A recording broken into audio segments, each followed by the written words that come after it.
சென்றதில் வீழ்வர் திகைப்பொழியாரே. எய்திய நாளில் இளமை கழியாமை, எய்திய நாளில் இசையினால் ஏத்துமின், எய்திய நாளில் எரிவதறியாமல். அனைவருக்கும் இனிய காலை வணக்கங்கள். ஓம் திருமலர் திருவடிகள் போற்றி போற்றி. திருமந்திரம் 5ஆம் தந்திரம் 2வது அத்தியாயம் அசுத்த சைவம் 1424. காது புணர்ந்த கடுக்கண் 2 சேர்த்து ஓதும் திருமேனியுள் கட்டு 2உடன் சோதனை செய்து துவாதச மார்க்கராய் ஓதியிருப்பார் ஓர் சைவராகுமே அப்படின்னு சைவத்துக்கார ஒரு எப்படி இருப்பாங்க அப்படின்றதுக்கு ஒரு உதாரணம் சொல்றதா உணர்றேன். காதில் 2 கடுக்கன் அணிஞ்சிருப்பாங்க, நாமத்தை இடையராது ஓதுவாங்க. அதோடு இல்லாமல் சீவன் சிவன் இரண்டையும் ஆராய்ந்து தெளிந்து 12 கலைகளை உடைய துவாசச யோகத்தை கடைபிடிப்பவராய் சிவே சிவ என்று ஓதி இருப்பர் அப்படின்னு இதில் சொல்றாங்க. மிக்க நன்றி. வாருங்கள் ரத்னகுமார் ஐயா, வணக்கம். நன்றிங்கய்யா. திருச்சிற்றம்பலம். திருமூலர் திருவடிகள் போற்றி போற்றி. திருமூலரின் திருமந்திரத்தில் 5வது தந்திரம் 2வது அத்தியாயம் அசுத்த சைவம் பாடல் 1424 பார்த்து கொண்டிருக்கின்றோம். பாடல் ஒலிக்கின்றது. காது பொன்னார்ந்தே கடுக்கண் 2 சேர்த்து ஓதும் திருமேனி உள்கட்டு 2உடன் சோதனை செய்து துவாதச மார்க்கராய் ஓதியிருப்பார் ஒரு செய்வராகுமே. காது பொன்னார்ந்த கடுக்கண் 2 சேர்த்து ஓதும் திருமேனி உள்கட்டு 2உடன் சோதனை செய்து துவாதச மார்க்கராய் ஓதி இருப்பார் ஒரு செய்வராமே. இது விளக்கமாக சரவணனையா தளத்திலிருந்து. தனது காதுகளில் ஒளி வீசி பிரகாசிக்கும் தங்கத்தால் அழகாக வார்க்கப்பட்ட கடுக்கண்கள் 2ஐயும் காதோடு சேர்த்து அணிந்து கொண்டு இறைவனது திருநாமத்தை ஓதுகின்ற தமது மரியாதைக்கும் மேன்மைக்கும் உரிய உடலுக்கு உள்ளே இறைவனது திருநாமத்தை ஓதுவதினால் உருவாகுகின்ற சக்திகளை தம்மை சுற்றியே செயல்படுத்தும் பூநூல் மற்றும் அதை மேம்படுத்தி செயல்பட வைக்கும் ருத்ராட்சம் ஆகிய 2 மாலைகளையும் அணிந்து கொண்டு இவற்றின் செயல்பாடுகளை சோதனை செய்து கொண்டே கழுத்துக்கு கீழே 8 அங்குலமும் கழுத்துக்கு மேலே 4 அங்குலம் சுற்றி கொண்டு இருக்கின்ற மூச்சு காற்றுடன் சேர்ந்து அசபையாக மந்திரங்களை உச்சரித்து கொண்டே அது சரியாக இயங்குகின்றதா என்பதை ஆராய்ந்து செயல்படுத்துபவர்களே அசுத்த சைவ வழிமுறையை கடைபிடிக்கும் சைவர்களாவார்கள். இது சரவணையா தளத்தில் இருக்கிற விளக்கம். அடுத்து அருணை வடிவேல் முதலியாரில் இருக்கிறத பார்த்துருக்கோம். காதில் பொன்னார் செய்யப்பட்டு பொருந்திய கடுக்கண் 2ஐ அணிந்து சிவாகமங்களில் சொல்லப்படுகின்ற தூலம், சூக்குமம், பரம் என்னும் 3 உடம்புகளையும் சோதித்து தூய்மை செய்யப்பெற்று துவாதச கலா பிரசாத யோக நெறியில் நின்று அந்நிலைக்கு ஏற்ப தாம் உபதேச முறையால் பெற்ற திருவைந்தெழுத்தையும் ஓதுபவர் மேற்கூறியவரின் வேறுபட்ட ஒருசார் சைவராவார். குறிப்புரையாக, தூல உடம்பையே திருமேனி என்றார். சமய விசேட தீக்கைகளால் தூய்மை பெற்றமை தோன்ற அவ்வாறு கூறினார். சூக்குமம் பர உடம்புகளை உட்கட்டு என குறித்தார். செய்து என்றது செய்வித்து கொண்டு என்றபடி. ஒரு செய்வர் மற்றொரு செய்வர் என்றது ஞான செய்வர் என்றவாறு. மேலை மந்திரத்துள் சரியை கிரியையினுள்ளும் இதன்கண் யோகம் ஞானத்துள்ளும் அடக்கப்பட்டன. இங்கு குறிக்கப்பட்ட ஞானம் கேள்வி அளவினது. இவற்றை சோதனை செய்து எனவும் துவாதச மார்க்கராய் எனவும் போந்த குறிப்புகளால் அறிக. இதனால் அவருள் மற்றொரு சாரரது இயல்பு கூறப்பட்டது. அம்மா கௌரி அம்மா, வாருங்கள் அம்மா. நன்றி. அருமை. அனைவருக்கும் அன்பு வணக்கம். ஓம் நந்தியம்பெருமான் திருவடி போற்றி. ஓம் திருமூலர் திருவடி போற்றி. ஓம் நம சிவாய. மந்திரம் 1424. காது புணார்ந்த கடுக்கன் கடுக்கன் 2 சேர்த்து ஓதும் திருமேனி உட்கட்டு 2டன் சோதனை செய்து துவாதச மார்க்கராய் ஓதி இருப்பார் ஒரு சைவர் ஆகுமே. Translation: Having 2 golden earrings in their ears, locking their fine body with 2 inner locks, being the travelers in the path of the Dwadasa after due verifications, one type of saivas remain in chanting.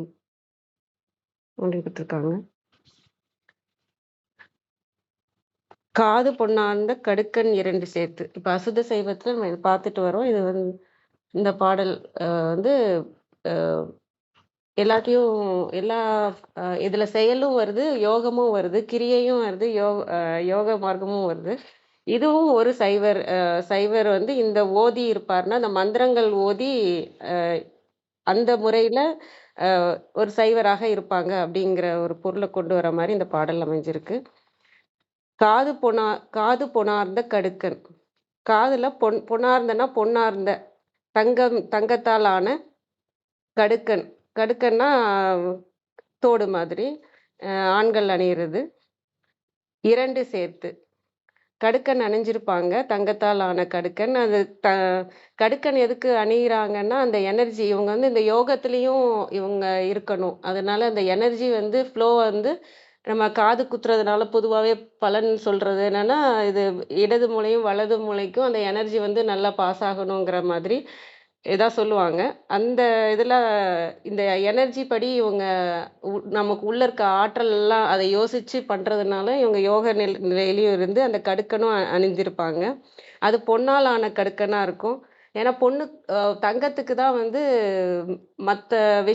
மற்ற உலோகங்களால் எதுவும் பாதிப்பு வராது. இப்போ தண்ணியாலேயோ காற்றாலேயோ oxygen அந்த இதனாலேயோ எந்த ஒரு பாதிப்பும் வராது. இப்போ வெள்ளின்னு எடுத்துட்டிங்கன்னா அது நிறம் மாறிடும், இரும்புன்னு எடுத்துட்டிங்கன்னா துரு பிடிக்கும், இந்த மாதிரி விஷயங்கள்லாம் இருக்கும். ஆனால் தங்கம் வந்து மற்றதுனால பாதிக்காத ஒரு உலோகமாக இருக்கும். அது எப்படி அதனால் என்னன்னா நெகட்டிவ் எனர்ஜி வந்து நம்ம அது ஈர்த்துக்காது, ஒரு கவசமாக நமக்கு இருக்கும் தங்கம் வந்து. அதனால் தங்க உலோகத்தில் அது சிறந்ததுங்கிறதுனால அந்த உலோகத்திலான கடுக்கனை அவங்க அணிஞ்சு அந்த எனர்ஜி வந்து முழுமையாக அவங்களுக்கு, ஏன்னா யோக நெறியில் இருக்கிறதுனால அதுவும் அவங்களுக்கு ஹெல்ப்பாக இருக்குன்றதுனால அதையும் போட்டிருப்பாங்க அப்படிங்கிற மாதிரி புரிஞ்சுக்கிறேன்.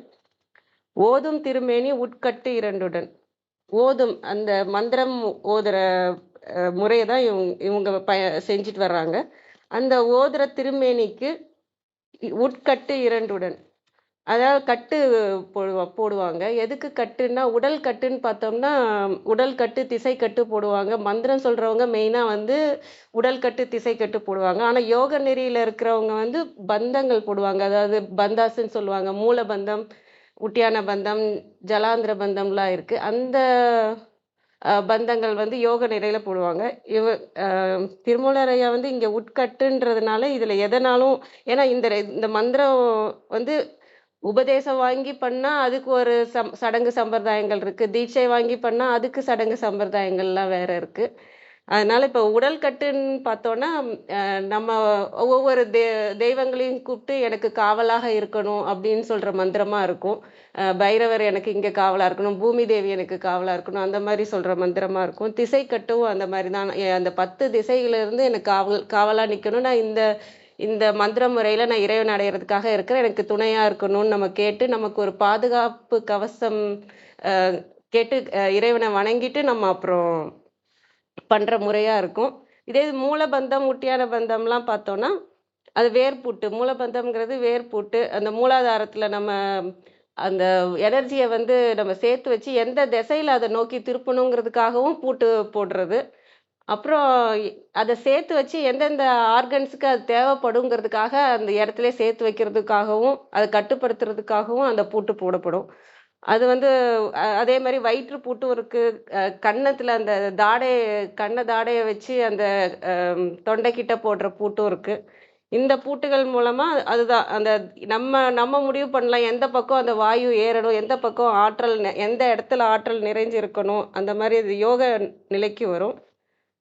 அதனால இங்க வந்து இந்த மாதிரியான கட்டுகள் எல்லாம் இருக்கு. அதெல்லாம் வந்து அந்த சடங்கு சம்பிரதாயம் அவங்க என்ன இதுல வாங்கி அந்த மந்திரம் ஓதுறாங்களோ, எந்த மந்திரங்கள் ஓதுறாங்களோ அதற்கான இதுவும் இருக்கு. அங்கநியாசம், கரநியாசமும் இருக்கு.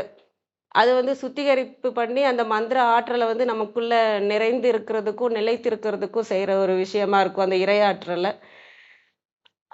அது எந்த மந்திரம் எந்த இதுன்னு பண்றாங்கன்றதை பொறுத்து அவங்களுக்கான சடங்கு சம்பிரதாயங்கள்லாம் அவங்க கரெக்டா செஞ்சு அந்த மந்திரங்கள் செய்வாங்க. சோதனை செய்துங்கிற போதே அங்க ஆற்றல் எங்க நிறையுது எங்க போகுது அந்த ஒரு இது இருக்கிற மாதிரி நான் பார்க்கிறேன். துவாதச மார்க்கராய் துவாதச நிலை எங்க வரைக்கும் வரும்னா 12வது நிலை.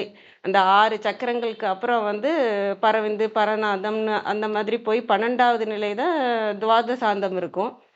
துவாதசாந்த வெளி அந்த நிலையை வந்து அவங்க மார்க்கமாய் அதை நோக்கமாய் வச்சு அதை அடையணும்னு சொல்லி அந்த மந்திரங்கள் ஜெபித்து ஓதி இருப்பார் ஒரு சைவர் ஆகுமே. இந்த மாதிரி அந்த மந்திரங்களை ஓதி அந்த இறைவனை அடையணுங்கிறதுக்கான விஷயங்களை சாஸ்திர சம்பிரதாயங்கள் படி மந்திரங்கள் ஓதி இருப்பவர் ஒரு சைவர் ஆகுமே. இவங்களும் அந்த அசுத்த சைவர்கள்ல தான் வருவாங்க. ஏன்னா இவங்க பயிற்சி முயற்சியில தான் இருக்கிறதுனால. ஆனா நோக்கம் வந்து அந்த இறைவனை அடையணுங்கிறது தான். அதுதான் எல்லாரோட நோக்கமும். அந்த துவாதச வெளியை வந்து கலக்கணும், இறைவனோட கலக்கணுங்கிற ஒரு நோக்கத்தோட இந்த சைவர்கள் இருப்பார்கள் அப்படிங்கிற மாதிரி சொல்றதா பார்க்குறேன். அனைவருக்கும் நன்றி. வாங்கம்மா கிருத்திகா அம்மா. வணக்கம் அம்மா.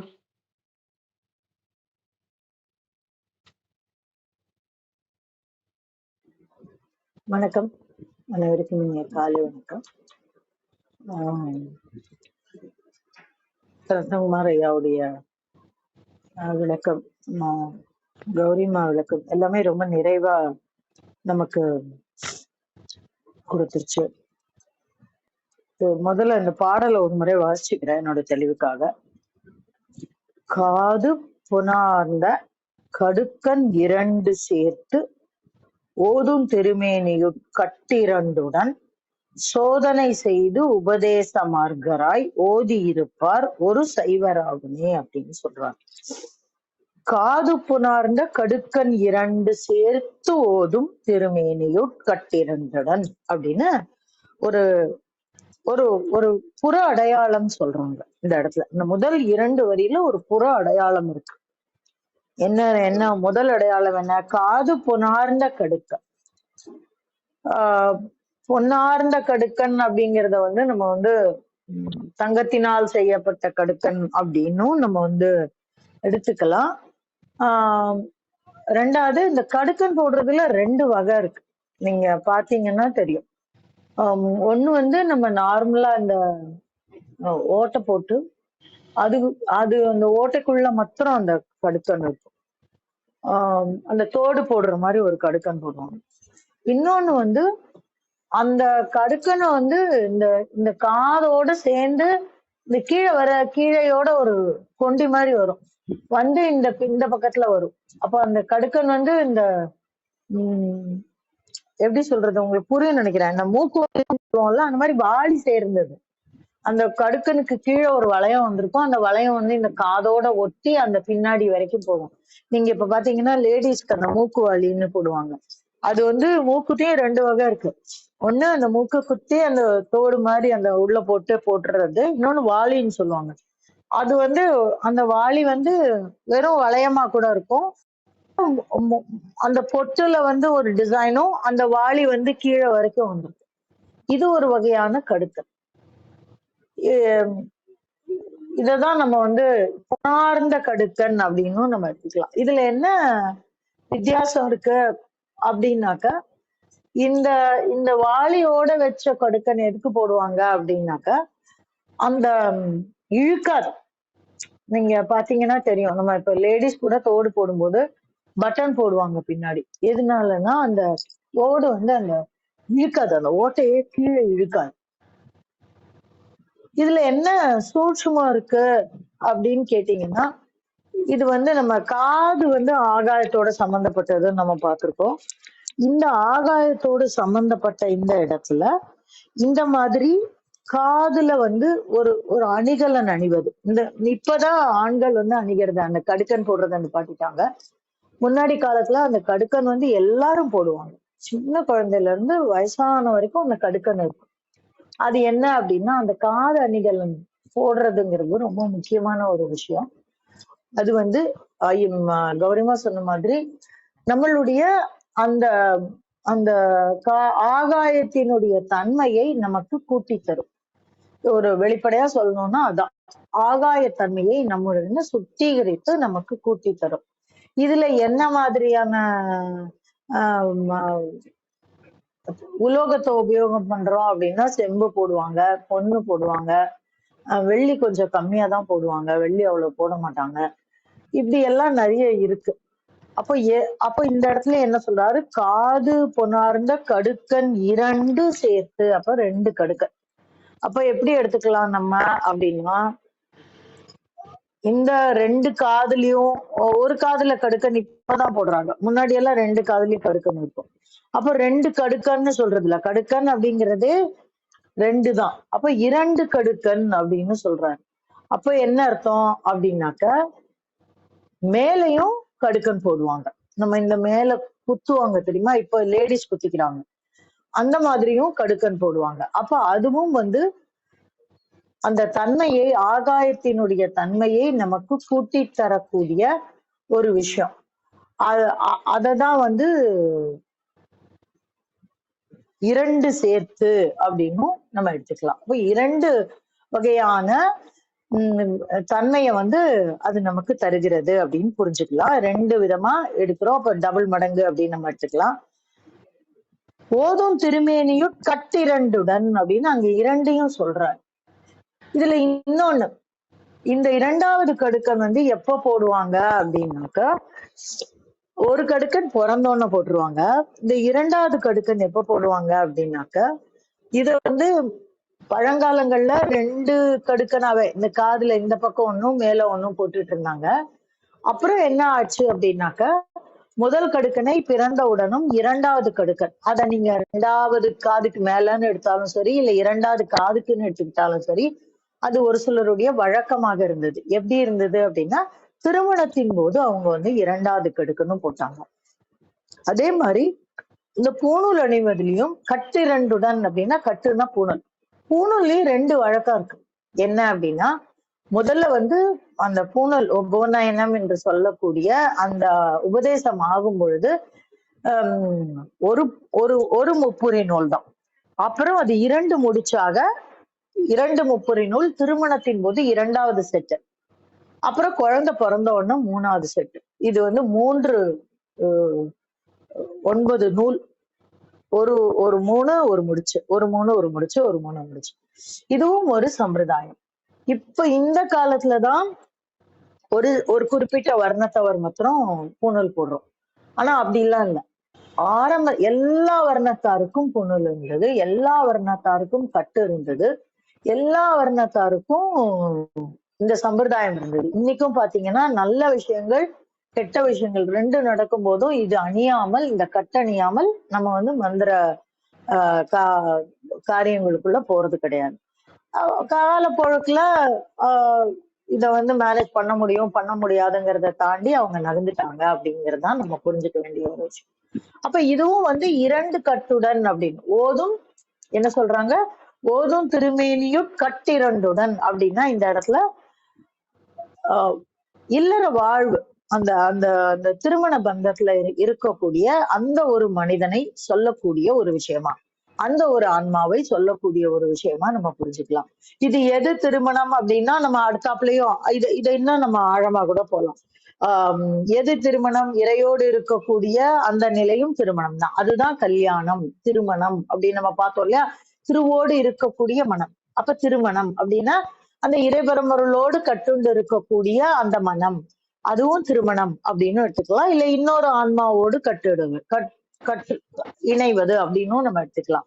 சோ எதா இருந்தாலும் இது 2 விஷயங்கள் சம்பந்தப்பட்ட ஒரு விஷயமா நம்ம பார்க்கலாம். சோதனை செய்து உபதேசமாகிறார். அப்ப இல்ல குருவோடு இருக்கக்கூடிய ஒரு, ஏன்னா இந்த இடத்துல சோதனை செய்து, எதை சோதனை செய்து? இந்த ஆன்மாவை எங்க நம்ம சோதனை செய்ய முடியும்? யோக வழியில் நின்று உபதேச மார்க்கமாய் சோதனை செய்ய முடியும். ஓதி இருப்பார் ஒரு செய்வராகுமே அப்படின்னு நம்ம புரிஞ்சுக்கலாம். அப்போ இந்த இடத்துல குருவோடு இணைந்து அவர் காட்டிய வழியில் நின்று தன்னுடைய அத்துவாக்களை சோதனை செய்து யோக மார்க்கத்தில், பக்தி மார்க்கத்தில் நம்ம இணைந்து இருப்பதும் ஒரு சைவம். முதல்ல இந்த அசுத்த சைவம் அப்படிங்கிறதே நம்ம இது அப்படிங்கிறத சுத்த சைவம் அப்படின்னு நம்ம பாத்துக்கலாம். அதாவது அதற்கு முந்தின அப்படின்னு நம்ம எடுத்துக்கலாம். அந்த இல்லைன்னா அந்த நாள் அப்படின்லாம் நம்ம எடுத்துக்கலாம். ஒரு சுட்டு அப்படிங்கறதெல்லாம் நம்ம ஐயா இருக்காரு, அழகா தமிழ் சொல்லி தருவார் நமக்கு.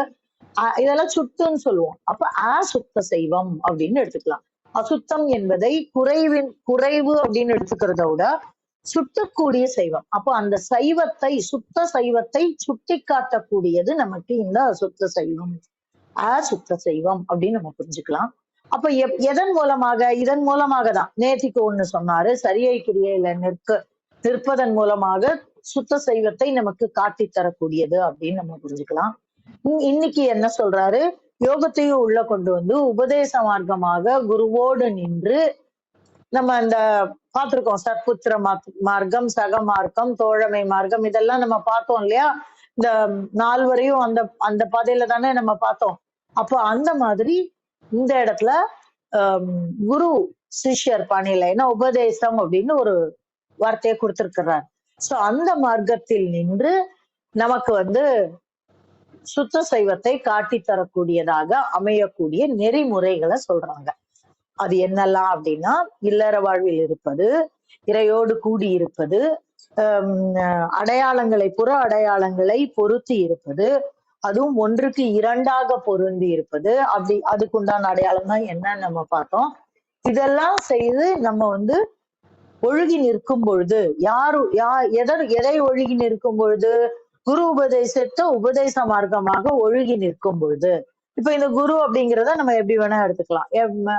புறகுருவாக நின்று நமக்கு இந்த மந்திரோபதேசங்களை செய்து தருபவர், அககுருவாக நின்று நம்மை உய்விக்க வழிகாட்டுபவர் நந்தியம்பெருமான், இறையம்பெருமான், இப்படி வரிசையா நம்ம ஒன்னொன்னா புரிஞ்சுக்கலாம். சோ மொத்தத்துல அந்த சுத்த சைவத்தை நமக்கு காட்டி தரக்கூடிய வாயிலாக திகழக்கூடிய வழிமுறைகள் அப்படிங்கிறதுல இன்னைக்கு ஒரு 2வது வழிமுறைய நமக்கு திருமூலர் சொல்லி தந்திருக்கிறாரு. ரொம்ப அற்புதமான மந்திரம். இதை உங்களோடு பகிர கிடைத்த இந்த காலை வேளைக்கு நன்றி சொல்லி என்னுடைய பகிர்தலை முடித்துக் கொள்கிறேன். நன்றி. நன்றிங்கம்மா. அருமையான பார்வை, நிறைய விளக்கங்கள் கிடைச்சிருக்கு. நன்றிங்கம்மா. வாங்க விந்தியாம்மா. வணக்கம் அம்மா. அனைவருக்கும் வணக்கம். ஓம் சிவசக்தி போற்றி, ஓம் திருமூலரே போற்றி. சைவரில் இவர் ஒரு வகை. திருமந்திரம் 1424. காது பொன்னார்ந்த கடுக்கன் 2 சேர்த்து ஓதும் திருமேனி உட்கட்டு 2உடன் சோதனை செய்து உபதேச மார்க்கராய் ஓதி இருப்பார் ஒரு சைவர் ஆகுமே. பொன்னால் செய்யப்பட்ட 2 கடுக்கன்களை காதில் அணிந்து கொண்டு ஓதும் திருமேனி உள்கட்டு 2உடன் நமசிவாய மந்திரத்தை தியானித்தபடி இருக்கும். உடலில் 2 வடமாக அணிந்து நூல் ஆரத்துடன் சோதனை செய்து உபதேச மார்க்கராய் சிவன் பற்றிய ஆத்ம சோதனையில் ஈடுபட்டு அதன் மூலம் தாம் கண்ட உண்மைகளை மற்றவருக்கு உபதேசிக்கும் மரபு வழி உடையவராய் ஓதி இருப்பவர். நமசிவாய மந்திரத்தை உரைத்தபடியும் சைவ சித்தாந்த நெறிகளை சொல்லிக் கொடுத்து கொண்டும் இருப்பவர்கள் அசுத்த சைவரில் ஒரு வகையினர் ஆவர். ஓதும் சொல்லும் உட்கட்டு 2 என்பதற்கு மேலும் இடையிலும் 1 என கட்டியிருக்கும் 2 ஆடைகள் என்றும் பொருள் கொள்ளலாம். சோதனை ஆய்வு, ஆத்ம சோதனை, மார்க்கம் மரபு வழி. கழக வெளியீட்டில் பொன்னால் ஆகிய 2 காதணியும் சிவமணி வடமாகிய உட்கட்டு இரண்டும் உடையராய் வழி ஆறினையும் ஆசான் அருளால் உண்மை கண்டாலாகிய தூய்மை செய்து 5 எழுத்து அருமறை கோடலாகிய உபதேசம் பெற்று அதனை இடையராது ஓதியிருப்பர். அவர் ஒப்பில்லாத சிறந்த சைவராவர். உபதேசத்தை பெற்றவர் மெய்கண்டார் என்று அழைக்கப்படுவர். அனைவருக்கும் நன்றி, வணக்கம். சிவசிவ. திருச்சிற்றம்பலம். நன்றிங்க அம்மா. தெளிவான விளக்கமா இருந்துச்சு. நன்றி. வாங்க வாங்கய்யா பிரணவன் ஐயா. வணக்கம் ஐயா. வணக்கம். இது என்னன்னா, நேற்றைக்கு ஒரு சைவம் சொன்னாரு. நேற்றுக்கு எங்க நிறுத்திருக்காரு அப்படின்னா, அந்த சரியை கிரியை அதோட நிறுத்தினாரு. இப்ப இன்னைக்கு யோகம் வரைக்கும் வந்திருக்காங்க. இது எங்கன்னா துவாதசத்துக்கு மேல ஒண்ணு இருக்கு, அது இன்னும் வரல. துவாதச அந்தம் அப்படிங்கிற அந்த தன்மைக்கு போனாதான் அந்த துவாதச அந்த துவாதச அந்த அதுக்கு மேல ஒண்ணு இருக்கு பாருங்க, பெருவெளி அப்படிங்கிறது. துவாதச அந்த பெருவெளி அப்படிங்கிற வரைக்கும் போறதுதான் ஞானத்தை பெற்றுக்கொள்ளுதல் அப்படிங்கிறது. ஆனா இங்க ஞானத்தை பெறுவதற்கான முயற்சி செய்தல் அப்படிங்கிறது தான். ஓதுதல், அப்புறம் உரைத்தல், இதெல்லாம் சொல்லி கொடுக்கிற வரைக்கும் இருக்கும். அதனால இது ஒரு வகை சைவம் அப்படிங்கிறது தான். அதனால இது ஒரு வகை சைவம் தான் நமக்கு. அசுத்த சைவத்துல நேத்து சொன்னது ஒரு வகை, இன்னைக்கு சொல்றது ஒரு வகை. அதனால அசுத்தத்துல 2வது சைவத்தை நமக்கு சொல்லியிருக்காரு. அது நம்ம இது தெரிஞ்சுக்கலாம். அதுதான் இதற்கு உண்டான விளக்கம் அப்படின்னு தோணுது. அப்புறம் இன்னைக்கான பாடல்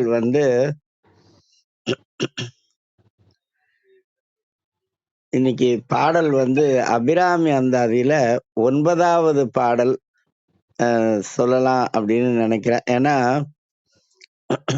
அந்த பாட்டு எப்படி தொடங்குது அப்படின்னா, சரி இந்த பாட்டு பார்த்துக்கலாம். நின்றும் 10வது பாட்டு. நின்றும் இருந்தும் கிடந்தும் நடந்தும், நின்றும் இருந்தும் கிடந்தும் நடந்தும் நினைப்பது உன்னை, என்றும் வணங்குவது உன் மலர்த்தாள், எழுதா மறையும் ஒன்றும் அரும் பொருளே உமையே, இமயத்து அன்றும் பிறந்தவளே, அழியா முத்தி ஆனந்தமே,